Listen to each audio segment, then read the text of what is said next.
आदाब KP news 24/7 में आप सभी का स्वागत है। मैं हूं मुस्तफा आदिल। चलिए सबसे पहले देखते हैं मुख्य समाचार। कर्नाटक में कैबिनेट फेरबदल पर राजनीति। डीके शिवकुमार बोले, कांग्रेस नहीं छोड़ने वाला, सभी जिम्मेदारी निभाऊंगा। कैबिनेट फेरबदल, मुख्यमंत्री सिद्धरामैया का विशेष अधिकार। बोले कांग्रेस नेता डीके सुरेश। बिहार में महिलाओं के खातों में 10,000 रुपये डालने का मुद्दा गरमाया। शरद पवार बोले, संसद में करेंगे चर्चा। दिल्ली से मुंबई तक बम की अफवाहों ने मचाई खलबली, तो बड़े अलर्ट निकले फर्जी। घंटों तक परेशान रही पुलिस। नीतीश कुमार फिर बनेंगे बिहार के मुख्यमंत्री। 20 नवंबर को गांधी मैदान में होगा शपथ ग्रहण समारोह। सऊदी अरब में हुआ बस एक्सीडेंट। मदीना जा रही बस में लगी आग। 42 भारतीयों के मरने की आशंका।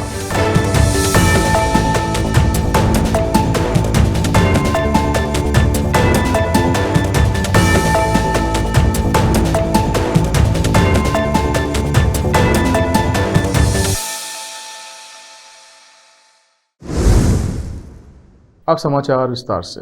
कर्नाटक की कांग्रेस सरकार के शीर्ष नेतृत्व में बदलाव की अटकलें पिछले काफी दिनों से चल रही हैं। इस बीच रविवार को जब मुख्यमंत्री सिद्धरामैया ने दिल्ली आकर राहुल गांधी से मुलाकात की तो इन अटकलों को और हवा मिलने लगी। ऐसा कहा जाने लगा कि सीनियर लीडर और उप मुख्यमंत्री डीके शिवकुमार पार्टी अध्यक्ष पद से इस्तीफा दे सकते हैं। लेकिन इन सभी अटकलों पर विराम लगाते हुए डीके शिवकुमार ने कहा है कि वो कांग्रेस के एक अनुशासित सिपाही हैं, विश्वासघात नहीं करेंगे। उप मुख्यमंत्री डीके शिवकुमार ने कहा कि वो कांग्रेस छोड़ने वाले नहीं हैं और पार्टी जो भी जिम्मेदारी देगी वो निभाएंगे। वहीं कैबिनेट फेरबदल पर डिप्टी सीएम डीके शिवकुमार ने कहा कि पार्टी की नज़र 2028 के चुनाव पर है और किसी फेरबदल को लेकर कोई हड़बड़ी नहीं है।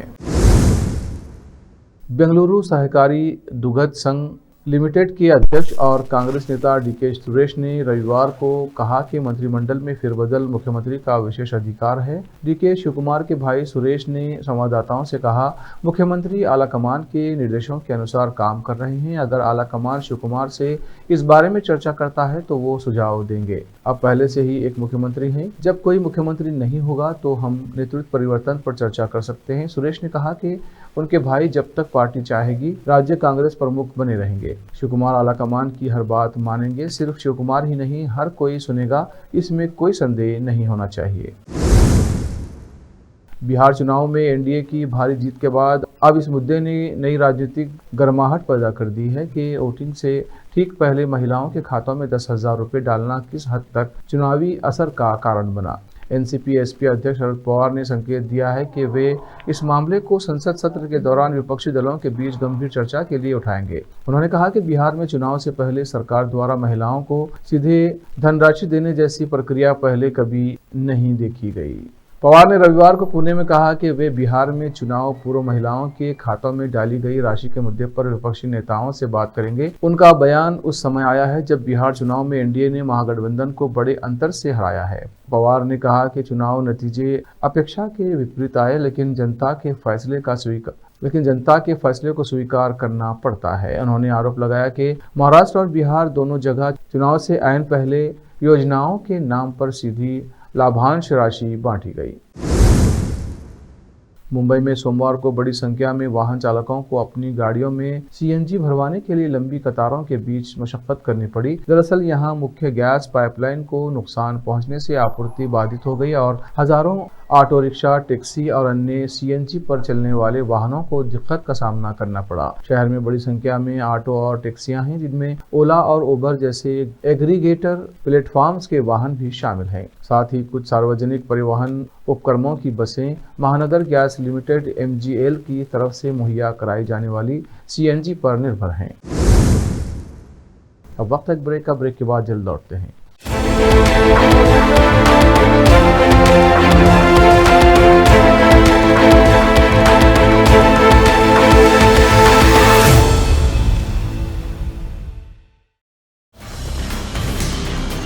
हिंदुस्तान के हर कोने में हम हैं मौजूद। 24 घंटे हालात पर गहरी नजर, खबरों से जुड़े चुपते सवालात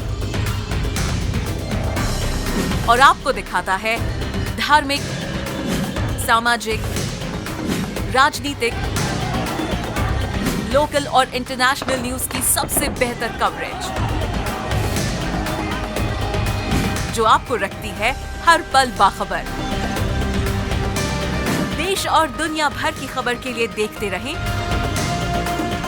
KP news 24/7। Noor education trust Bidar की ओर से चलाया जाने वाला नूर एमएड और BEd college Bidar, recognized by NCTE Delhi, affiliated to Bidar University, Bidar. Admissions open for the academic year 2025 to 26. विशेषज्ञ और सक्षम शिक्षकों द्वारा शिक्षा प्राप्त करने के लिए नूर एमएड और बीएड कॉलेज बीदर में दाखिला लें और शांत वातावरण में उच्च स्तरीय शिक्षा प्राप्त करें। बीदर शहर में बेहतर शिक्षा का एकमात्र केंद्र नूर एमएड और BEd college Bidar. For more details contact Noor colony near horticulture centre, Halatagiri के Hyderabad road, Bidar 585403 Karnataka, India. Phone numbers 9945283920, 8050172745।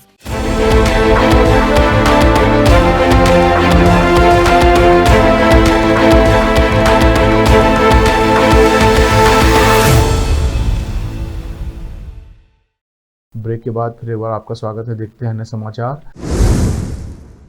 देश की राजधानी दिल्ली से लेकर वित्तीय राजधानी मुंबई तक रविवार का दिन झूठी बम सूचनाओं के कारण दहशत और अफरा तफरी में बीता। सुबह मुंबई में नेवल डॉकयार्ड पर संभावित आतंकी हमले की सूचना ने सुरक्षा एजेंसियों को अलर्ट कर दिया। वहीं दोपहर होते होते दिल्ली की ओर जा रही श्रीधाम एक्सप्रेस में बम की अफवाह से यात्रियों में हड़कंप मच गया।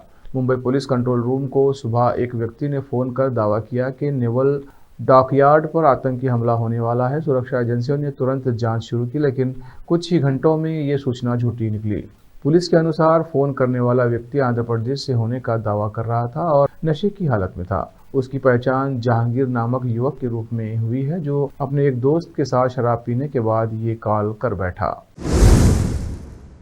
बिहार विधानसभा चुनाव में राष्ट्रीय राजतांत्रिक गठबंधन यानी एनडीए ने भारी जीत दर्ज की है। जेडीयू अध्यक्ष नीतीश कुमार एक बार फिर मुख्यमंत्री बनेंगे और 20 नवंबर को राज्य की राजधानी के ऐतिहासिक गांधी मैदान में आयोजित एक समारोह में दोबारा शपथ लेंगे। प्रधानमंत्री नरेंद्र मोदी, केंद्रीय मंत्रिमंडल के कई सदस्य, एनडीए शासित राज्यों के मुख्यमंत्री, सांसद और सहयोगी दलों के शीर्ष नेताओं के शपथ ग्रहण समारोह में शामिल होने की उम्मीद है। बिहार विधानसभा चुनाव में भारतीय जनता पार्टी ने 35 सीटें जीती, जबकि एनडीए गठबंधन ने 202 सीटें जीतकर 2/3 बहुमत हासिल किया है। जम्मू कश्मीर के पूर्व मुख्यमंत्री और पीपुल्स डेमोक्रेटिक पार्टी यानी पीडीपी की प्रमुख महबूबा मुफ्ती ने सोमवार को केंद्र सरकार पर गंभीर आरोप लगाए। उन्होंने कहा कि 10 नवंबर को दिल्ली के लाल किले पर हुआ धमाका देश में बढ़ रही असुरक्षा के साथ साथ जम्मू कश्मीर को लेकर केंद्र की नीतियों की नाकामी को जाहिर करता है। उन्होंने कहा कि अब कश्मीर की समस्याएं दिल्ली के लाल किले तक पहुंच गई हैं। लाल किले के नजदीक दिल्ली में एक धमाके में 12 लोगों की जान चली गई है और कई लोग जख्मी भी हुए हैं। इसी को लेकर श्रीनगर में एक मीटिंग के बाद महबूबा मुफ्ती ने कहा, केंद्र सरकार दुनिया को ये बताती रही है कि कश्मीर में सब कुछ ठीक है, लेकिन कश्मीर की समस्याएं दिल्ली के लाल किले तक पहुंच गया। उन्होंने कहा कि सरकार ने जम्मू कश्मीर को सुरक्षित बनाने का वादा किया था, लेकिन उसकी नीतियों ने दिल्ली की सुरक्षा को भी कमज़ोर कर दिया है। मुफ्ती ने ये भी सवाल उठाया कि अगर एक पढ़ा लिखा युवा, एक डॉक्टर खुद को और दूसरों को मारने के लिए आरडीएक्स का इस्तेमाल कर सकता है, तो ये देश की सुरक्षा व्यवस्था की कमजोरियों को उजागर करता है। उनके मुताबिक देश में हिंदू मुस्लिम राजनीति राष्ट्रीय सुरक्षा पर भारी पड़ रही है। सऊदी अरब में उम्रा यात्रा पर गए भारतीय श्रद्धालुओं के साथ सोमवार तड़के एक दिल दहला देने वाली दुर्घटना हुई। यहां मक्का से मदीना जा रही एक यात्री बस की टक्कर एक डीजल टैंकर से हो गई, जिसके बाद बस में भीषण आग लग गई। इस भीषण सड़क हादसे में 42 भारतीयों की मौत हो गई है, जिनमें से 16 हैदराबाद के बाजार घाट इलाके के बताए जा रहे हैं। यह हादसा उस समय हुआ जब उम्रा के लिए गए लोगों को लेकर जा रही बस एक तेल के टैंकर से टकरा गई। सऊदी अरब के मीडिया की रिपोर्ट्स के अनुसार हादसा मदीना के नजदीक हुआ और माना जा रहा है कि हादसे में मरने वाले भारतीय उम्रा यात्री हैं, जिनमें से कई हैदराबाद के और तेलंगाना के निवासी हैं। बताया जा रहा है कि यह हादसा सुबह हुआ जब बस में बैठे यात्री गहरी नींद में सो रहे थे। अब वक्त है एक और ब्रेक का। ब्रेक के बाद जल्द लौटते हैं। हिंदुस्तान के हर कोने में हम हैं मौजूद। 24 घंटे हालात पर गहरी नजर, खबरों से जुड़े चुपते सवालात और आपको दिखाता है धार्मिक, सामाजिक, राजनीतिक, लोकल और इंटरनेशनल न्यूज की सबसे बेहतर कवरेज जो आपको रखती है हर पल बाखबर। देश और दुनिया भर की खबर के लिए देखते रहें केपी न्यूज 24/7। ब्रेक के बाद फिर एक बार आपका स्वागत है। देखते हैं समाचार। तेलंगाना के मुख्यमंत्री रेवंत रेड्डी ने सोमवार को सऊदी अरब में भारतीय तीर्थयात्रियों से जुड़ी एक बस दुर्घटना पर दुख व्यक्त किया। तेलंगाना सरकार ने कहा कि स्थानीय मीडिया में इस दुर्घटना में भारतीय उम्रा तीर्थयात्रियों के मारे जाने की खबर आने के बाद वो रियाद स्थित भारतीय दूतावास के संपर्क में हैं और एक आधिकारिक बयान में राज्य सरकार ने पुष्टि की कि मुख्यमंत्री रेवंत रेड्डी ने नई दिल्ली में अधिकारियों को सतर्क कर दिया है और उन्हें दूतावास के अधिकारियों के साथ मिलकर काम करने के निर्देश दिए हैं। तेलंगाना के मुख्य सचिव मुख्यालय के अनुसार मक्का से मदीना जा रही बस में हैदराबाद के कई निवासी सवार थे। हैदराबाद में तेलंगाना के मुख्य सचिव रामकृष्ण राव ने दिल्ली में रेजिडेंट कमिश्नर गौरव उप्पल को सूचित किया। उन्होंने आदेश दिया कि दुर्घटना में हमारे राज्य के कितने लोग शामिल हैं इसकी जानकारी एकत्र करें और मुख्य सचिव के अनुसार तुरंत जानकारी उपलब्ध कराएं। स्थिति पर नजर रखने के लिए सचिवालय में एक नियंत्रण कक्ष स्थापित किया गया है। भारतीय नौसेना को 24 नवंबर को एक और बड़ी मजबूती मिलने जा रही है। कोचीन शिपयार्ड में तैयार किया गया देश का पहला स्वदेशी पनडुब्बी रोधी युद्धपोत माहे औपचारिक रूप से नौसेना के बेड़े में शामिल किया जाएगा। इस परियोजना के तहत कुल 8 अत्याधुनिक पोत बनाए जा रहे हैं, जिनमें ये पहला पोत होगा। नौसेना के अनुसार माहे को खास तौर पर उथले समुद्री क्षेत्रों में काम करने, दुश्मन पनडुब्बियों का पता लगाने और उन्हें नष्ट करने के उद्देश्य से डिजाइन किया गया है। ये पोत तटीय निगरानी, समुद्री सीमाओं की सुरक्षा तथा गुप्त गतिविधियों नजर रखने जैसे अभियानों में अत्यंत प्रभावी साबित होगा। माहे आकार में भले ही कम्पैक्ट हो, लेकिन ये अपनी फायर पावर, स्टील्थ तकनीक और उच्च गतिशीलता के कारण तटीय सुरक्षा का मजबूत स्तंभ बनेगा। ये पोत 80% से अधिक स्वदेशी सामग्री से निर्मित है, जो भारत की युद्धपोत डिजाइन व निर्माण क्षमता, तकनीकी दक्षता और इंटीग्रेशन स्किल्स का स्पष्ट प्रमाण है।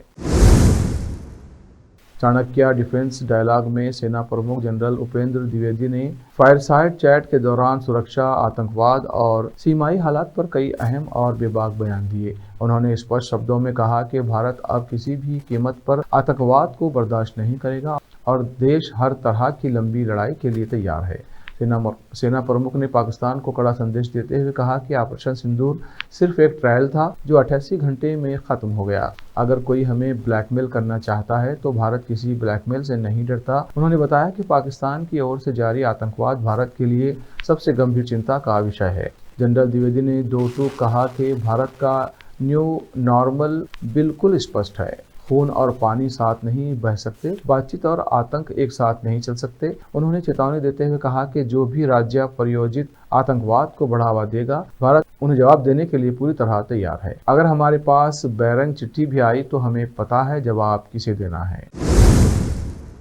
आखिर में फिर एक बार देखते हैं मुख्य समाचार। कर्नाटक में कैबिनेट फेरबदल पर राजनीति। डीके शिवकुमार बोले, कांग्रेस नहीं छोड़ने वाला, सभी जिम्मेदारी निभाऊंगा।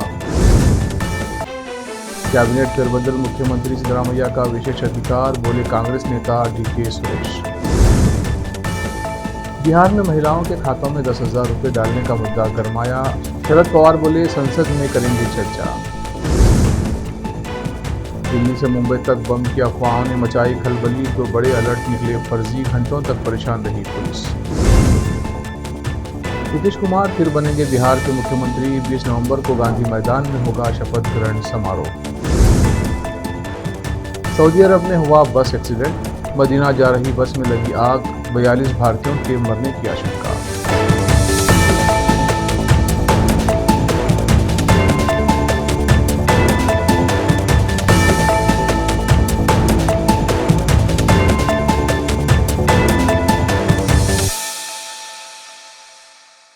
केपी न्यूज़ के इस बुलेटिन में इतना ही। देश विदेश और स्थानीय समाचारों के लिए चैनल को लाइक, शेयर और सब्सक्राइब कीजिए। धन्यवाद।